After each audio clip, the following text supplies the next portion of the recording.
Welcome to Unacademy studio rise Indian history through MCQ की series में this is lecture number 18। हम spectrum को MCQ के through cover कर रहे हैं। इसमें आपको प्रीलिम्स के लिए ऐप मिलेगी जो ये एमसीक्यू से आपके प्रीलिम्स एग्जाम्स में हेल्प करेंगे, और कुछ जगह पर जो एक्सप्लेनेशन है वो मेंस में आपके मेंस के क्वेश्चंस को सॉल्व करने के लिए हेल्प कर सकते हैं। My name is Prince Luthra, all India rank 577, and here on Unacademy I teach ethics, current affairs and Indian history. एक बार अपना ग्रेडिंग स्कीम देख लेते हैं। अगर आपके 8 से 10 नेट एमसीक्यू करेक्ट है so it will be an excellent performance. 6 से 7 एमसीक्यूज अगर आपके करेक्ट होते हैं तो गुड परफॉर्मेंस। ये जो दो ब्रैकेट्स ऐसे हैं कि अगर यहाँ पे आप कंसिस्टेंटली एवरीडे बेसिस पे यहाँ परफॉर्म करते हैं देन प्रीलिम्स आपका चांसेस अच्छे हैं कि हो जाएगा। अगर 4 to 5 एमसीक्यूज आपके करेक्ट होते हैं नेट तो it's a danger zone. Why it's a danger zone? Why? Because prelims देने के बाद जो 90 डेज रहते हैं, जब आपका रिजल्ट आना होता है, इन 90 डेज में आप परेशान रहते हैं क्योंकि आपको नहीं पता होता है कि आप एग्जाम क्लियर करने वाले हैं या नहीं। तो whether you will be able to write mains और whether you are suppose to prepare for the next prelims, ये चीज आपको नहीं पता होती है। तो that's why it's a danger zone. कोशिश करिए कि यहाँ पे मत फॉल करिएगा। Less than 4 MCQs it's an extreme danger zone. Why? Because आपका यहाँ पे पर्पस जो है वो एग्जाम को क्रैक करना है। Less than 4 MCQs means less than 40% में एग्जाम क्रैक नहीं होगा, प्रीलिम्स क्रैक नहीं होगा, और मेंस में आपको बैठने की अपॉर्चुनिटी नहीं मिलेगी। तो नीचे की जो दो ब्रैकेट्स हैं कोशिश करिए यहाँ पे मत फॉल करिएगा कंसिस्टेंटली बेसिस पे। एक या दो बार अगर यहाँ पे फॉल करते हैं दैट्स ओके, ट्राई करिएगा ऊपर के ब्रैकेट्स में अपनी परफॉर्मेंस को धीरे धीरे इंप्रूव करके लाने की। नाउ अपने लास्ट लेक्चर नंबर 17 में हमने द रिवोल्ट देखा था, रिवोल्ट ऑफ 1857। उसी को हम कंटिन्यू करने वाले हैं आज, और इसी रिवोल्ट पे ही हम डिफरेंट क्वेश्चंस को डिस्कस करेंगे। नाउ अगर आपने पहले वाला लेक्चर नहीं देखा, लेक्चर 17 आप देख सकते हैं, तो कंटिन्यूटी एक मेंटेन रहेगी आपकी। नहीं भी देखा तो just continue, no problem at all. पहला एमसीक्यू है हमारा, which of the following statement और स्टेटमेंट्स इज और are correct about siege of Lucknow. तो सीज ऑफ लखनऊ के ऊपर, जो लखनऊ में रेजिडेंस को सीज किया गया था, उसकी घेराबंदी करी गई थी, उसके ऊपर 3 स्टेटमेंट है। पहली स्टेटमेंट है sir Henry was killed by Indian rebels. तो सीज ऑफ लखनऊ में सर हेनरी को मार दिया गया था, हो सकता है। The early attempts of sir Henry Havelock and sir James Outram to recover Lucknow met with no success. तो जो हेनरी हैवलॉक और जेम्स ओट्रैम के जो अटेम्प्ट्स किए गए थे यहां पर फेल हो गए थे। Third, sir Colin Campbell evacuated the Europeans with the help of Gorkha regime. तो जो सीज ऑफ लखनऊ हुआ था उसके अंदर सर कॉलिन कैम्बल ने अपने यूरोपियन साथियों को इवैक्यूएट कर लिया था यूजिंग और taking the help of Gorkha regime और गोरखा रेजिमेंट। तो गोरखा रेजिमेंट से उन्होंने इवैक्यूएशन का जो उनका अटेम्प्ट था वो सक्सेसफुल रहा था। Take 15 seconds, think about it. Siege of Lucknow के बारे में काफी इंपॉर्टेंट टॉपिक है, फिर हम डिस्कस करेंगे इसके आंसर को।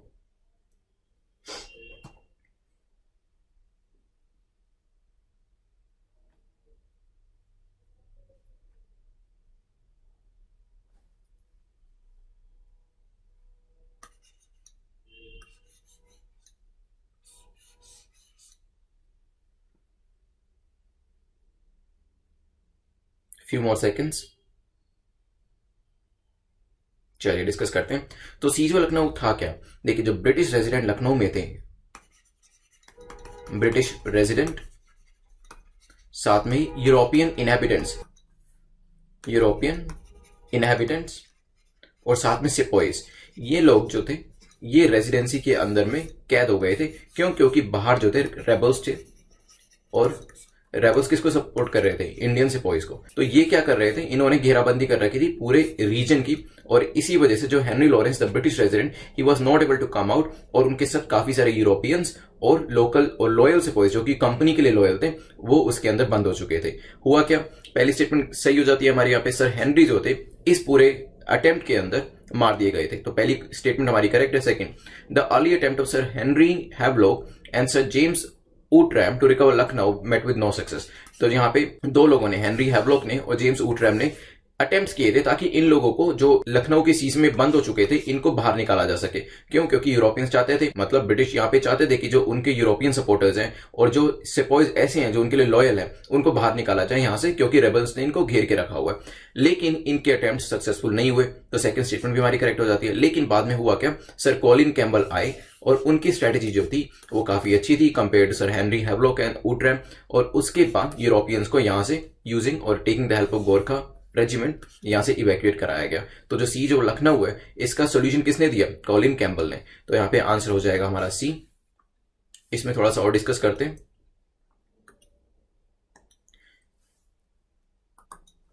इसमें था क्या, जो आपका गैरिसन था जिसके अंदर यूरोपियंस थे, सर हेनरी थे और कुछ लॉयल सिपाहीज थे। इनको अराउंड 8,000 लोगों ने, 8,000 रेबल्स ने चारों तरफ से घेर लिया था। इसमें कौन कौन लोग थे? 8,000 रेबल्स थे, हमारे काफी जो सिपाहीज थे वो थे इसके अंदर, वो लोग जो इंडिया की आजादी या उस टाइम का है कि अपने आप को ब्रिटिशर से बचाने के लिए लड़ाई कर रहे थे, क्योंकि इंडिया ऐसा कॉन्सेप्ट तो तब तक आया नहीं था। जो लोग ब्रिटिशर्स के अगेंस्ट में जिन्होंने आवाज उठाई थी वो सिपाहीज थे और रेबल्स थे, और उनकी संख्या कितनी थी? दे वर 8,000 इन नंबर, और उन्होंने इस गैरिसन को चारों तरफ से घेर लिया था। और इसके बाद उन्होंने अटेम्प्ट्स करे इसको ब्रेक करने के, और इसी अटेम्प्ट्स के अंदर ही सर हेनरी जो थे उनको मार दिया गया, और जो कमांड थी वो ब्रिगेडियर इंग्लिश के पास आ गई थी। तो सर हेनरी के बाद कमांड किसके पास आई? Brigadier English.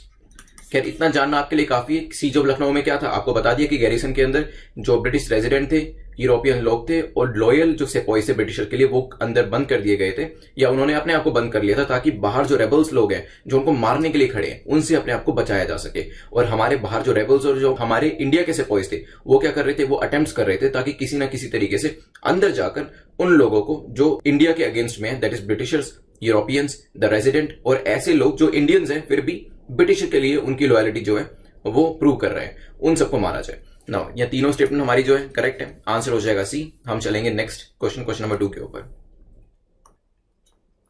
देखिए जो रिवोल्ट हुआ था, हमें ये पता है कि वेरियस जगह जो थी नॉर्थ की वो हमने इसमें कवर करी थी, क्योंकि ईस्ट, वेस्ट और साउथ यहां पे इतना ज्यादा इंपैक्ट उस रिवोल्ट का नहीं पड़ा था। लेकिन जो नॉर्दर्न रीजन है और थोड़ा बहुत ईस्टर्न रीजन कह सकते हैं, यहां पर वेरियस जगह पे वेरियस लीडरशिप हमें देखने को मिली थी। तो यहां पे 3 लीडर्स के नाम दिए और उनके रीजन दिए, तो आपको मैच द फॉलोइंग करना है, पेयर्स को मैच करना है। तो फैजाबाद में हमें पता है कि यहां पे भी एक लीडरशिप प्रेजेंट करी गई थी, बिहार में भी और झांसी में भी। देखिए थर्ड ऑप्शन काफी आसान है, रानी लक्ष्मीबाई झांसी, सभी को पता है। बात आती है बाकी 2 ऑप्शन की, हमें पेयर्स को मैच करना है। टेक 10 to 15 सेकेंड्स, फिर डिस्कस करते हैं इसको।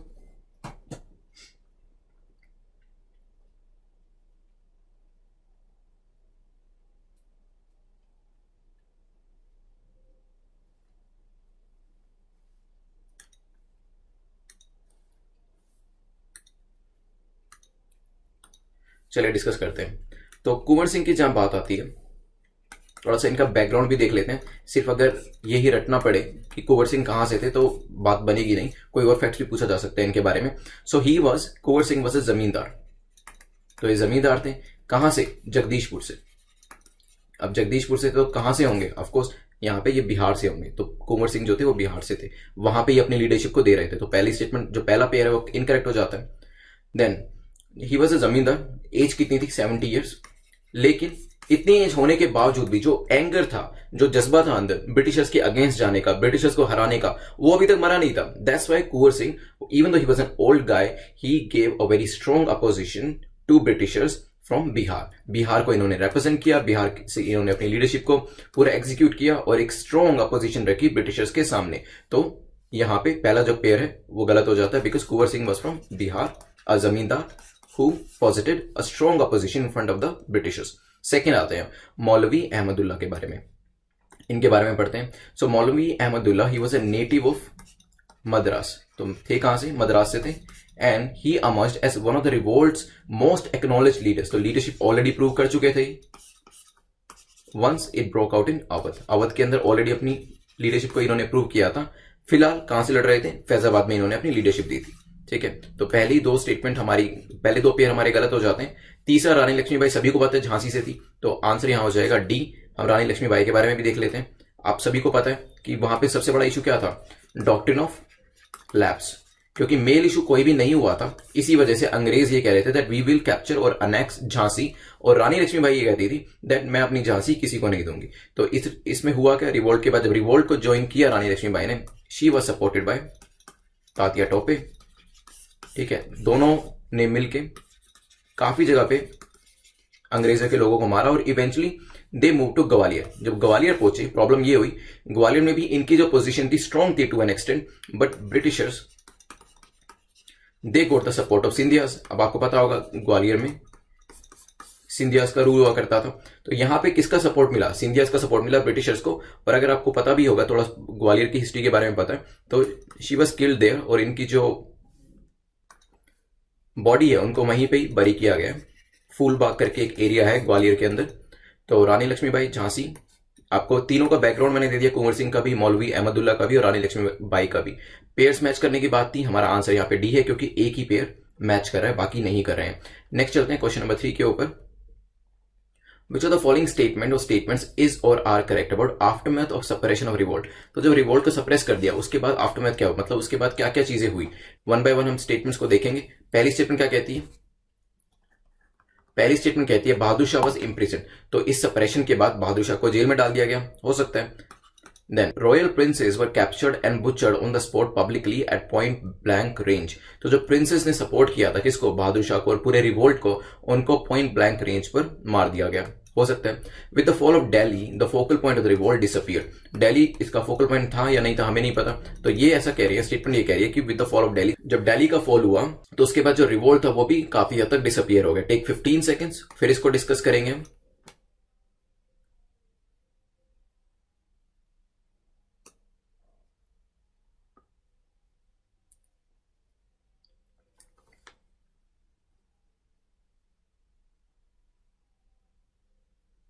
Few more seconds. चलिए डिस्कस करते हैं। सो फर्स्ट स्टेटमेंट से is Bahadur Shah was imprison. Now this statement is correct, Bahadur Shah को मारा नहीं गया था, उनको इम्प्रिजन कर दिया गया था। सेकंड, जो रॉयल प्रिंसेस ने सपोर्ट किया था रिवोल्ट को, उनको पॉइंट ब्लैंक रेंज पर मार दिया गया था, दिस इज ऑल्सो करेक्ट। अब पूछने वाले पूछ सकते हैं कि प्रिंसेस को तो मार दिया लेकिन बहादुर शाह को क्यों छोड़ दिया, because he was a symbolic figure, एक सिंबल थे मुगल पूरी एम्पायर के, और अगर इनको मार दिया जाता तो जो रोष होता वहां के लोगों के अंदर वो काफी ज्यादा होता, और ब्रिटिशर्स प्रोबेबली ये नहीं चाहते थे कि इसके बाद फर्दर उनको किसी भी तरीके का ऑपोजिशन लोगों की तरफ से देखने को मिले, तो इसलिए उन्होंने शायद बहादुर शाह को छोड़ दिया होगा। तो पहली दो स्टेटमेंट ये थी, करेक्ट है। With the fall of Delhi, जब दिल्ली का फॉल हुआ उसके बाद ऑफकोर्स फोकल पॉइंट दिल्ली था, सब लोग दिल्ली की तरफ बढ़ रहे थे, मेरठ से और इवन नीचे वाली झांसी वाली साइड से भी ऊपर आ रहे थे। तो जब दिल्ली का फॉल हुआ उसके बाद रिवोल्ट डिसअपियर हो गया क्योंकि उनका फोकल पॉइंट जो था वही डेवस्टेट हो चुका था। तो तीनों हमारी स्टेटमेंट जो है करेक्ट होगी, आंसर हो जाएगा सी। नेक्स्ट चलते हैं क्वेश्चन नंबर 4 के ऊपर। Which of the following statement or statements is or are correct about the repercussion of revolt of 1857? तो रिवोल्ट ऑफ 1857 के repercussion के ऊपर 3 स्टेटमेंट दिए। पहली, नाना साहेब जो थे, अब मैं आपसे पूछूंगा, आपने अगर पुराने लेक्चर्स देखे, नहीं भी देखे तो आपको पता होना चाहिए, नाना साहेब काफी बेसिक क्वेश्चन है, इन्होंने कहां से कमांड संभाल के रखी थी ये बताइएगा मेरे को। नाना साहेब फ्लैड टू नेपाल, हो सकता है। Tatya Tope was killed by Britishers, Tatya Tope को मार दिया गया। Begum of Awadh was compelled to hide in Rangoon, तो बेगम ऑफ अवध जो थी वो 1857 के रिपोर्ट के बाद कहां पे छिप गए, शी वेंट टू रंगून, तो वो रंगून में जाके छिप गए। तो टेक 15 सेकेंड्स, फिर डिस्कस करते हैं इसको। ये भी बताइएगा कि नाना साहब कहां से लीडरशिप को एग्जीक्यूट कर रहे थे अपनी।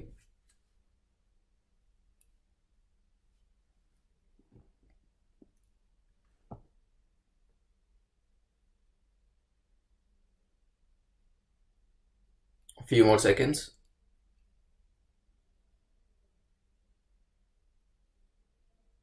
चलिए डिस्कस करते हैं। सो नाना साहेब वॉज हेडिंग कानपुर, लखनऊ के पास पड़ता था, तो कानपुर से अपनी लीडरशिप को एग्जीक्यूट कर रहे थे। So Nana Sahib fled to Nepal. Yes, repercussion of revolt ये हुए बिकॉज यहाँ पे जो अपोजिशन थी ब्रिटिशर्स की वो हार चुकी थी, तो जो डिफरेंट छोटे छोटे लीडर्स थे वो ऑफकोर्स कुछ ना कुछ तो करेंगे अपनी जान बचाने के लिए। तो Nana Sahib fled to Nepal, this is right. Even Begum of Awadh, she hid herself in Nepal, उन्होंने भी अपने आप को नेपाल में छुपा लिया था, तो उन यहाँ पे रंगून नहीं है, नेपाल है। तीसरी स्टेटमेंट गलत हो जाती है, सी और डी एलिमिनेट हो जाते हैं। Second, Tatya Tope was killed by Britishers, क्या तात्या टोपे को ब्रिटिशर्स ने मार दिया था। देखिए स्टार्टिंग में तो क्या हुआ था, even Tatya Tope fled and he fled to central India, central India के जो जंगल्स थे वहां पर वो छुप गए थे, बट उनके एक फ्रेंड ने उनको डिसीव किया और उनकी इंफॉर्मेशन किसको दे दी, ब्रिटिशर्स को दे दी। Eventually he was captured while he was asleep by Britishers and finally killed by them, तो फाइनली उनको पकड़ा गया और मार दिया गया। तो सेकंड और फर्स्ट स्टेटमेंट हमारी करेक्ट थी, आंसर हो जाएगा बी। तीसरी स्टेटमेंट गलत है बिकॉज बेगम ऑफ अवध जो थे वो भी नेपाल में जाके ही छिपे थे। देन आते हैं हम नेक्स्ट क्वेश्चन नंबर 5 के ऊपर। Which of the following was were reason or reasons of failure of revolt of 1857? तो ऐसा क्या हुआ कि 1857 का जो रिवोल्ट हुआ था, इवन दो कुछ पॉजिटिव पॉइंट्स भी थे इसके, पहली बार देखा हमने हिंदू मुस्लिम यूनिटी थी वहां पर, और उसके अलावा काफी डिफरेंट सेक्शंस ऑफ सोसाइटी ने पार्टिसिपेट किया था। Nevertheless we failed. What were the reasons of failure? पहली चीज, the national character was missing. क्या नेशनल कैरेक्टर नहीं था इस वजह से हमारे? हो सकता है। Second, eastern, southern and western parts largely remain silent. तो ईस्टर्न, वेस्टर्न और सदर्न पार्ट जो है इंडिया का, वहां पे हमें ज्यादा वहां से सपोर्ट नहीं मिला। Big zamindar sided with Britishers. जो जमींदार थे, बड़े बड़े जमींदार थे, उन्होंने ब्रिटिशर्स की साइड ली थी। टेक 15 सेकेंड्स, फिर इसको डिस्कस करते हैं क्या आंसर है और क्या ऐसे रीजंस रहे थे जिसकी वजह से हमें फेलियर को फेस करना पड़ा।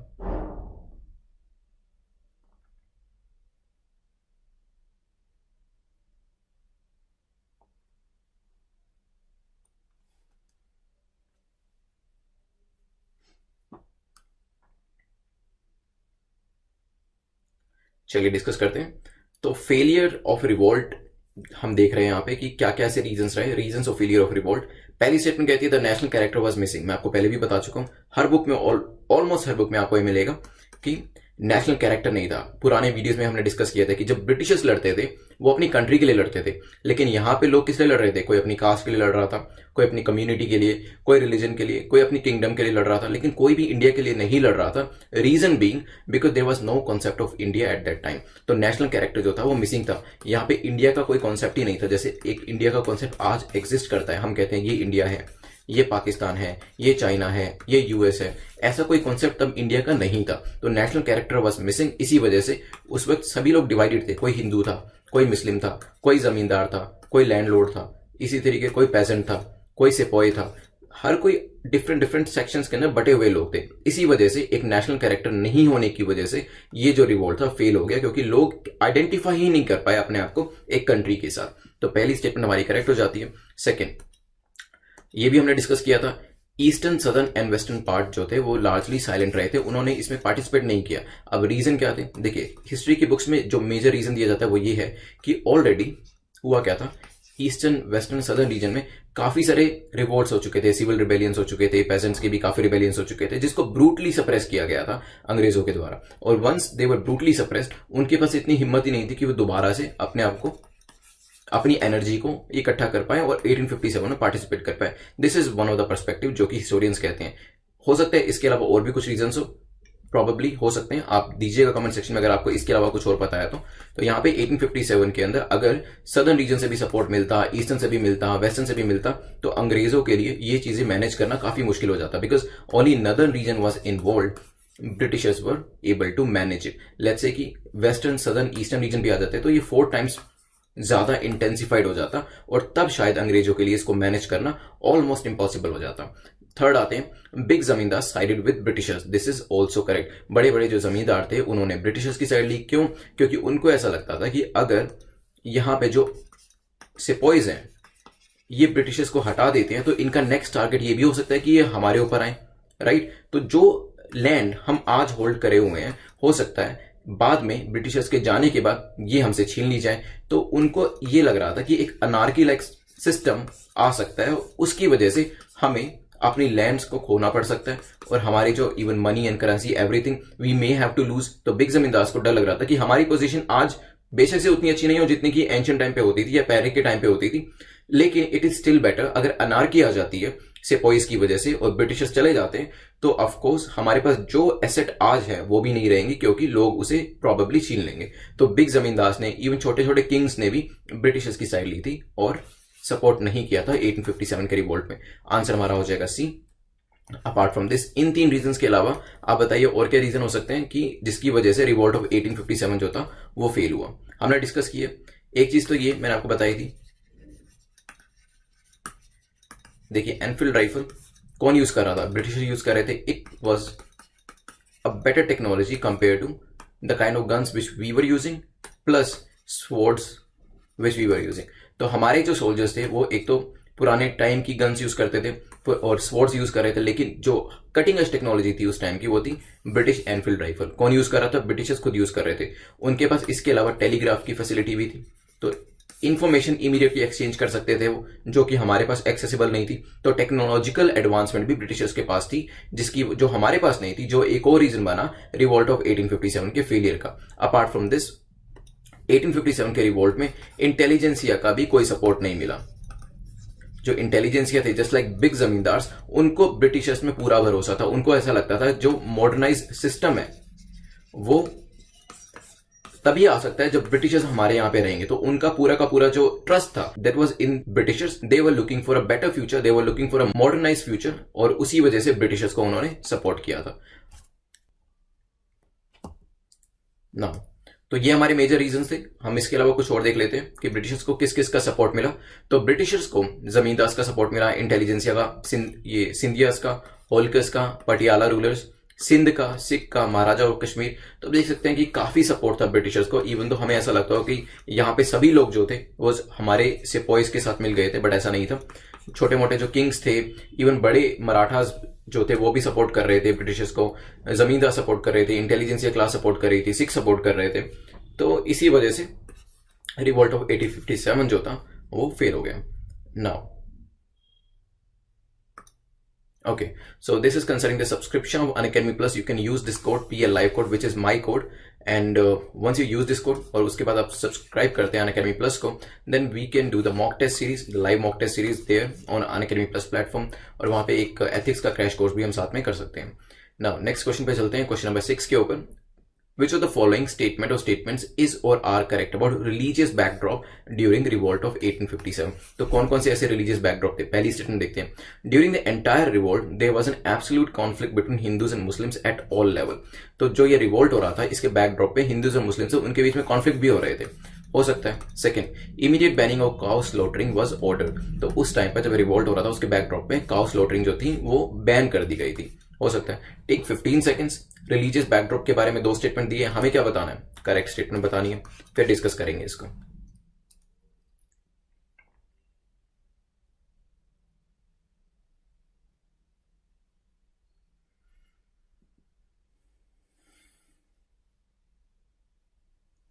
few more seconds.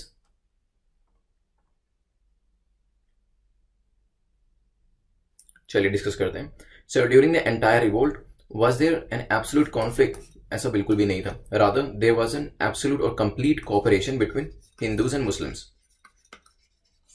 तो कोई भी कम्युनल एलिमेंट जो था उस टाइम पर नहीं देखा गया फॉर्चुनेटली, और हिंदूज और मुस्लिम्स के बीच में काफी कोऑपरेशन देखी गई। तो पहली स्टेटमेंट गलत हो जाती है, बैकड्रॉप में कोई भी कॉन्फ्लिक्ट नहीं चल रहा था, और इसी वजह से क्योंकि कोऑपरेशन इतना ज्यादा था काउ स्लॉटरिंग को इमीडिएटली बैन कर दिया गया। This is also second statement is correct, first is wrong, answer हो जाएगा बी। अगर आप देखें ज्यादातर सिपाहीज कौन थे जो मेरठ से आ रहे थे? दे वर हिंदूज, और उन्होंने आते ही किया क्या?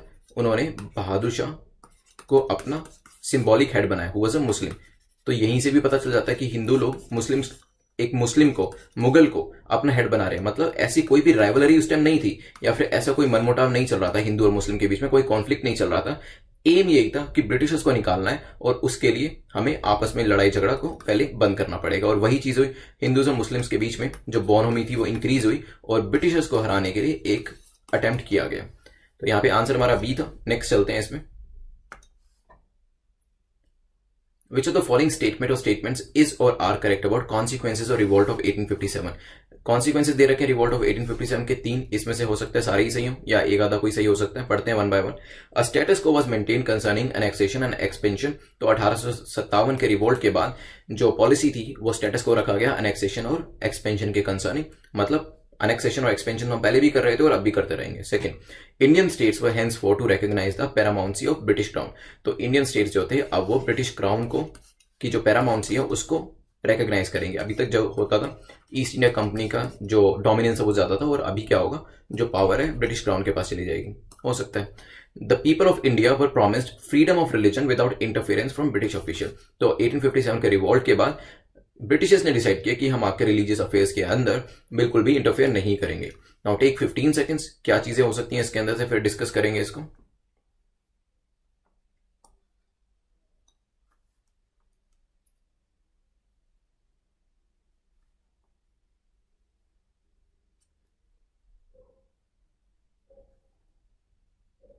few more seconds। चलिए डिस्कस करते हैं। जब 1857 का रिवोल्ट हुआ था, आफ्टर द सप्रेशन, ब्रिटिशर्स को ये रियलाइज हो गया था कि इस तरीके की चीज, इस तरीके का रिबेलियन वो दोबारा नहीं देखना चाहते हैं। एंड देयरफॉर इंग्लैंड के अंदर उन्होंने एक गुड गवर्नेंस एक्ट को पास किया था। 1858। So a better government act was passed कि हम एक बेटर गवर्नमेंट प्रोवाइड करेंगे, किसको? इंडिया को। और यहां पर जो क्वीन थी उन्होंने प्रोक्लेम किया था कि एक सेक्रेटरी ऑफ स्टेट को भी कंट्री के अंदर अपॉइंट किया जाएगा और गवर्नर जनरल को वॉइस रॉय का टाइटल भी दिया जाएगा। तो ये चेंजेस हो रहे थे, देख रहे हैं आप कि एक बेटर गवर्नमेंट लेके आएंगे, एक सेक्रेटरी ऑफ स्टेट बिठाएंगे और जो गवर्नर जनरल है उनको वॉइस रॉय का टाइटल दिया जाएगा। अब इसके अंदर हुआ क्या? पहली चीज, a status quo was maintain, no, a status quo was rather removed. उन्होंने कहा कि अनेक्सेशन और एक्सपेंशन की जो पॉलिसी अभी तक हम लेके आ रहे थे, it is not working in our favour, rather इसकी वजह से हमें इंडियंस के साथ बार बार लड़ाई करनी पड़ रही है, तो हम अनेक्सेशन और एक्सपेंशन को खत्म कर देंगे। The era of annexation and expansion was ended. पहली स्टेटमेंट गलत हो गई, इसी वजह से ए बी सी तीनों एलिमिनेट हो गए, आंसर हो जाएगा डी। फिर भी पढ़ते हैं, second statement says Indian states were henceforth to recognise the paramountcy of British crown. एक बार इसे रिमूव कर लेते हैं सारा। तो हुआ क्या था सेकंड स्टेटमेंट के हिसाब से, जो ईस्ट इंडिया कंपनी अभी तक हेड करती थी उसने अपनी पावर किसको दे दी? ब्रिटिश क्राउन को। तो अब हेड कौन होगा? British crown. और इंडियन स्टेट्स किसको रिकॉग्नाइज करेंगे as a paramountcy? British crown को ही। तो ईस्ट इंडिया कंपनी का रोल ऑलमोस्ट नेग्लिजिबल और ब्रिटिश क्राउन का रोल सुप्रीम हो गया इसके बाद। तो सेकंड स्टेटमेंट हमारी करेक्ट है। थर्ड आते हैं, the people of India were promised freedom of religion without interference from British officials. तो yes, this is also correct, क्योंकि गुड गवर्नेंस देनी है तो वो यही कह रहे हैं कि आपके जो कस्टमरी राइट्स हैं, जो रिलीजियस फ्रीडम आप इंजॉय करा करते थे पहले के टाइम पर, हमारे आने से पहले हम उसको कंटिन्यू रहने देंगे। हम आपके जो कस्टम्स होते हैं, जो प्रैक्टिसेस हैं, जो ओल्ड इंडियन राइट्स हैं, उसमें इंटरफेयर नहीं करेंगे। हमारा काम सिर्फ एडमिनिस्ट्रेशन करना है और हम अपने आप को एडमिनिस्ट्रेशन तक ही लिमिट करके रखेंगे। अगर आपने देखा, जो हमने स्टार्टिंग के पहले 2-3 वीडियोस में देखा था, तो ब्रिटिश के सक्सेस का कारण ही यही था और पोर्टुगीज के फेलियर का कारण ही यही था कि ब्रिटिशर्स स्टार्टिंग में हमारे रिलीजियस अफेयर में बिल्कुल भी इंटरफेयर नहीं करते थे और पोर्टुगीज क्या करते थे? वो प्रोसेलेटाइजेशन की तरफ ध्यान दे रहे थे, कन्वर्जन की तरफ ध्यान दे रहे थे। इसी वजह से हमारे जो लोग थे, जो लोकल नेटिव लोग थे, वो पोर्टुगीज के अगेंस्ट हो गए थे और पोर्टुगीज के हारने का एक मेजर रीजन ये भी था और ब्रिटिशर्स का यहां पर एस्टैब्लिश होने का रीजन ये भी था कि इंटरफेरेंस उनके द्वारा काफी कम किया गया था। लेकिन धीरे धीरे ब्रिटिशर्स ने भी इंटरफेयर करना शुरू किया और उनको ये रियलाइज हुआ कि this is not going in their favour, तो ये उनके फेवर में नहीं जा रहा है। यहां पे फिलहाल हमारा आंसर हो जाएगा डी, क्योंकि पहली स्टेटमेंट गलत है, अनेक्सेशन और एक्सपेंशन को खत्म कर दिया गया था। नेक्स्ट चलते हैं क्वेश्चन नंबर 8 के ऊपर।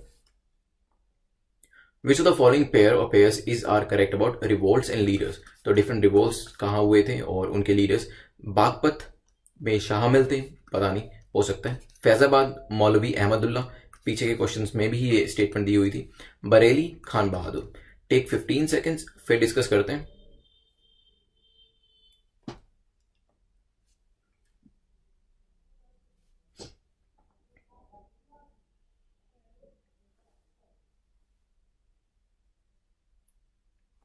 चलिए, सो फैक्चुअल क्वेश्चन है, याद रखना पड़ेगा, तीनों ही स्टेटमेंट सही है। ये हमने पहले भी डिस्कस किया था। मौलवी अहमदुल्ला जो थे वो फैजाबाद से थे, खान बहादुर कहां से थे? बरेली से। तो मैंने आपको बताया था कि इसे बहादुर खान करके याद कर लीजिएगा, बहादुर खान, और बी से बहादुर है और बी से बरेली।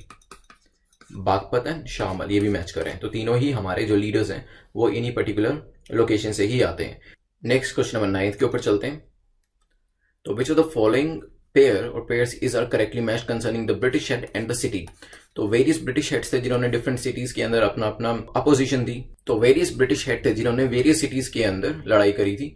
तो यहाँ पे दिल्ली के लिए लेफ्टिनेंट हडसन, कानपुर के लिए है हेनरी लॉरेंस, लखनऊ के लिए ह्यू व्हीलर। टेक 15 सेकेंड्स, फिर इसको डिस्कस करते हैं।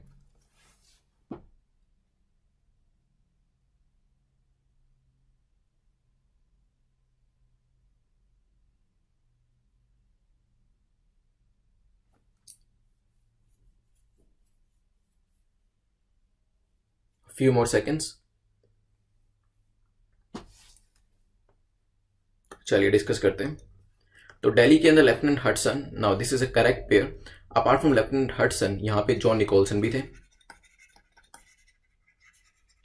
और बाद में यहां पे लेफ्टिनेंट विलोबी भी थे। कानपुर की बात करें तो क्या यहाँ हेनरी लॉरेंस थे? No, this is incorrect, Henry Lawrence यहां पे नहीं थे और रादर यहां पे sir Hugh Wheeler and sir Colin Campbell. Lucknow की बात करें तो क्या पे यहां पे ह्यू व्हीलर थे, यहां पे हेनरी लॉरेंस थे। ब्रिगेडियर इंग्लिश थे। देखिए, हमने जो सीज ऑफ लखनऊ के बारे में पढ़ा था, उस पूरी स्टोरी को पढ़ने के बाद हमें नाम सारे आसानी से याद हो जाएंगे। किस तरीके से? क्योंकि हमने वहां पे देखा था कि हेनरी लॉरेंस थे, उनको मार दिया गया था। बाद में कमांड किसने ली थी? ब्रिगेडियर इंग्लिश ने ली थी। हमने पीछे I think it was the first question जिसमें हमने ये भी देखा था कि हेनरी हैवलॉक ने एक अटेम्प्ट किया था, जो गैरिसन के अंदर लोग छुपे हुए थे उनको बचाने के लिए हेनरी हैवलॉक ने एक अनसक्सेसफुल अटेम्प्ट किया था। उसके बाद जेम्स ऊट्रैम ने भी एक अटेम्प्ट किया था, अनसक्सेसफुल। और फाइनली एक सक्सेसफुल अटेम्प्ट किया गया था कॉलिन कैम्पबेल के द्वारा। तो ये सारे नाम हमें याद हो गए। लखनऊ के अंदर कौन थे? हेनरी लॉरेंस थे, इंग्लिश थे, हेनरी हैवलॉक थे, ऊट्रैम थे, कॉलिन कैम्पबेल थे।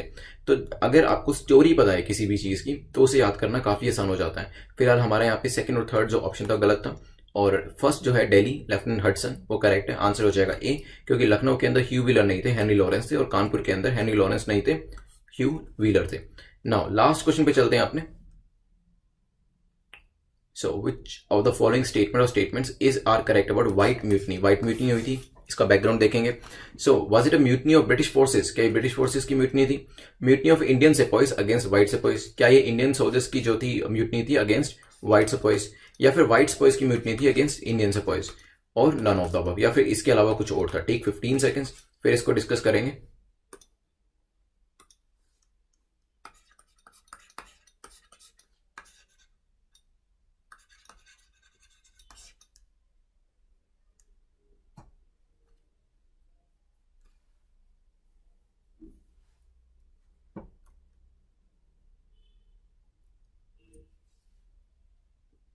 Few more seconds.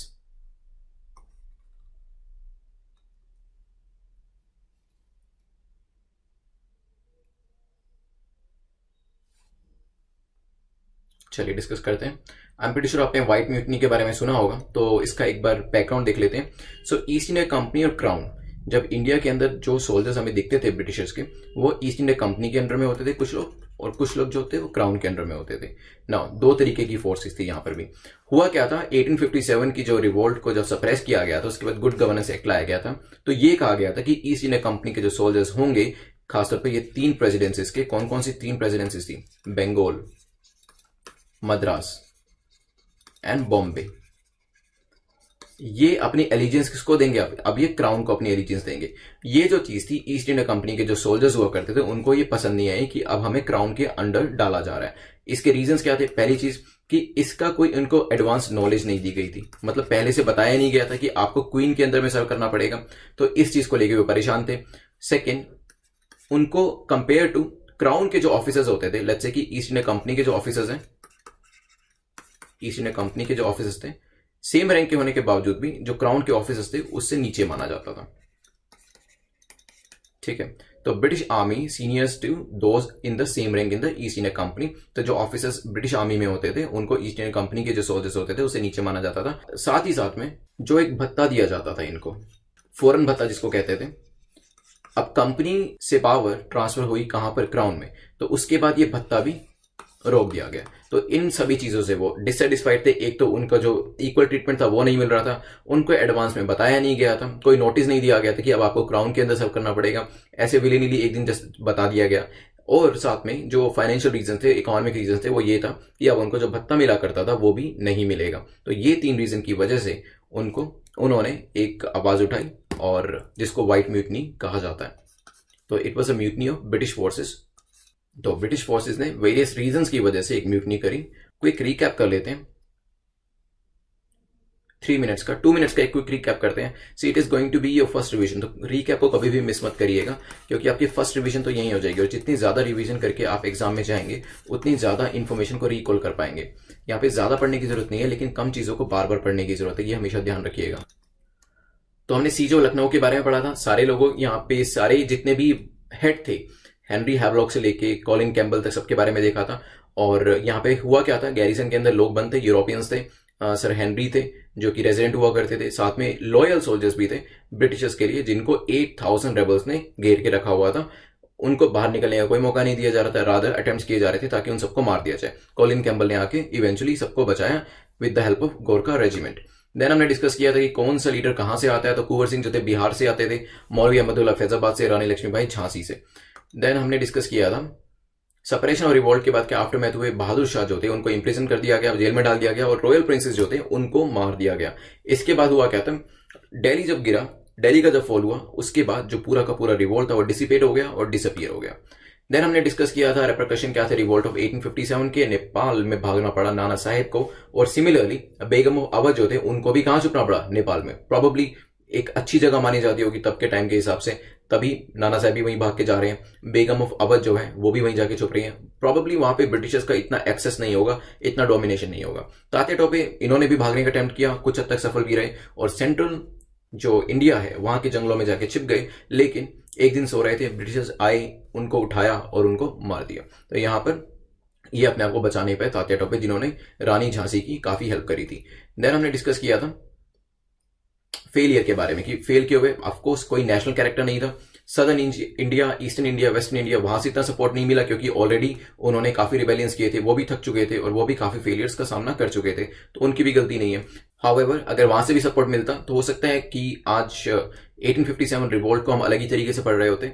Then big zamindar sided with Britishers, काफी सारे लोगों ने, जमींदार हो गए, लैंडलॉर्ड्स और intelligentsia class, Scindias, Holkars, Patiala rulers, Sindh, Sikh, maharaja और कश्मीर, सब ने ब्रिटिश को सपोर्ट किया। यहाँ पे ये भी एक हार का हमारा कारण बना। देन हमने डिस्कस किया था religious backdrop during revolt of 1857। तो क्या रिलीजियस बैकड्रॉप थे? क्या हिंदू मुस्लिम राइवलरी थी? नहीं, हिंदू मुस्लिम बोनहोमी देखी गई थी, दोनों के बीच में रिलेशन अच्छे थे। काउ स्लॉटरिंग को इमीडिएटली बैन कर दिया गया था। देन हमने देखा था कॉन्सिक्वेंसेज ऑफ रिवोल्ट ऑफ 1857, क्या क्या कॉन्सिक्वेंसेज हुए। तो कॉन्सिक्वेंसेज में ये था कि एनेक्सेशन और एक्सपेंशन जो किया करते थे उसको इमीडिएटली रोक दिया गया और एक गुड गवर्नेंस एक्ट को पास किया गया कि अब हम अच्छे से गवर्नमेंट तुम्हें प्रोवाइड करेंगे और रिलीजियस इंटरफेरेंस जो है वो पूरी तरीके से रोक देंगे। जो पावर थी वो पैरामाउंसी को दे दी गई थी, मतलब जो पैरामाउंसी थी वो ब्रिटिश क्राउन को दे दी गई थी और ईस्ट इंडिया कंपनी के पास अब पावर कोई रह नहीं गई थी। साथ में एक सेक्रेटरी ऑफ स्टेट को बिठा दिया गया था और वाइस रॉय का टाइटल भी गवर्नर जनरल को दे दिया गया था। नाउ इसके बाद हमने डिस्कस किया था रिवोल्ट्स एंड लीडर्स। शाह मल आते थे बागपत से, मौलवी अहमदुल्ला हम देख चुके हैं फैजाबाद से, और खान बहादुर बरेली से। देन हमने देखा था सिटीज और वहां पे कौन हेड कर रहा था ब्रिटिशर्स को। तो लेफ्टिनेंट हडसन जो थे वो दिल्ली में हेड कर रहे थे, ह्यू व्हीलर कानपुर में और हेनरी लॉरेंस लखनऊ के अंदर हेड कर रहे थे। इसके बाद हमने और भी लीडर्स के यहाँ पे नाम देखे थे। देन हम व्हाइट म्यूटनी को डिस्कस हमने किया था कि देयर वाज अ डिसकॉन्टेंट, क्योंकि ईस्ट इंडिया कंपनी के जो सोल्जर्स थे, खासतौर पे ट्रूप्स जो बंगाल, मद्रास, बॉम्बे से आते थे, उसको क्राउन के अंडर डाला जा रहा था। और ये कंप्लेन करी गई ट्रूप्स के द्वारा कि लॉर्ड कैनिंग जो है उन्होंने इमीडिएटली हमें कह दिया, कोई नोटिस भी नहीं दिया, कि आप जो यूरोपियन फोर्सेज हैं आपको हम ट्रांसफर करें क्वीन आर्मी के अंडर। तो ये पहले हमें बताना चाहिए था, एडवांस नोटिस देना चाहिए था, जो नहीं दिया गया। सेकंड, वो डिससेटिस्फाई थे क्योंकि जो क्वीन के ऑफिसर्स होते थे, इवन दो रैंक सेम होने पर भी उनको वेटेज ज्यादा मिलती थी। साथ में उनको ये भी पता था कि कंपनी के ट्रूप के अंदर आपको भत्ता मिला करता था, एक फॉरेन अलाउंस मिला करता था, जो कि क्वीन के अंदर में हमें नहीं मिलेगा। तो ये हमारा एक क्विक रीकैप था। अब देखते हैं आपकी परफॉर्मेंस को। अगर नेट 8 to 10 MCQs करेक्ट है, congratulation, it was a good performance, क्योंकि आज का जो क्विज था इतना आसान नहीं था। So it's an excellent performance. Even 67 में भी I will say excellent performance. Quiz आज का थोड़ा सा डिफिकल्ट था। 4 to 5 MCQs अगर आपके हैं तो मेहनत करनी पड़ेगी ऊपर के ब्रैकेट्स में आने के लिए, और लेस देन 4 MCQs अगर आपके करेक्ट हैं then you have to focus more. और चाहे तो NCERT से स्टार्ट कर सकते हैं, 6th से शुरू हो जाइएगा और देन बाद में बिपिन चंद्रा या स्पेक्ट्रम को पढ़ सकते हैं। Then there are various educators on Unacademy, आप इनकी हेल्प ले सकते हैं। आपको वेरियस डोमेन के जो एक्सपर्ट्स हैं वो मिल जाएंगे, लाइक पॉलिटिकल साइंस के लिए आपको एक्सपर्ट मिल जाएंगे, ज्योग्राफी के लिए मिल जाएंगे, करंट अफेयर्स के लिए मिल जाएंगे। And then we have some of the top educators too, like mister Mrinal Patel is there, mister Roman Saini, mister Prateek Nayak and many more. आप क्या कर सकते हैं, आप अनअकैडमी प्लस के प्लेटफॉर्म को सब्सक्राइब कर सकते हैं using one of the subscriptions. आप मेरा कोड यूज करिएगा PL लाइव कोड, और कोई भी इसमें से सब्सक्रिप्शन सब्सक्राइब करिएगा। अनअकैडमी प्लस के फायदे मैं आपको बता देता हूँ। You will get to see the live classes, आप लेक्चर्स को डाउनलोड कर सकते हैं, आप टॉप एजुकेटर्स के साथ इंटरैक्ट कर सकते हैं और उनकी लाइव क्लासेस देख सकते हैं, और हम मॉक टेस्ट भी साथ में सॉल्व कर सकते हैं। सो फॉर एग्जांपल अगर आप 12 मंथ्स के लिए सब्सक्राइब करना चाहते हैं, the cost is 40,000, but after using the PL live code cost will come down to 36,000। तो करना क्या, आपको अनअकैडमी प्लस की एप्लीकेशन को डाउनलोड करना है using this link. These are the various packages, इसमें से कोई भी पैकेज आप सिलेक्ट कर सकते हैं as per your convenience, and after using my code PL live you can make the payment. Then आप टेलीग्राम के ग्रुप को ज्वाइन कर सकते हैं अनअकैडमी प्लस के, और यहाँ पे आपको रेगुलर बेसिस पे अपडेट्स मिलती रहेंगी from various Unacademy studio rise educators. Now thanks for watching this video, give us a like if you like the video. Unacademy channel को सब्सक्राइब करिएगा और PL लाइव कोड को यूज करिएगा so that we could attempt the mock test series together. Good bye.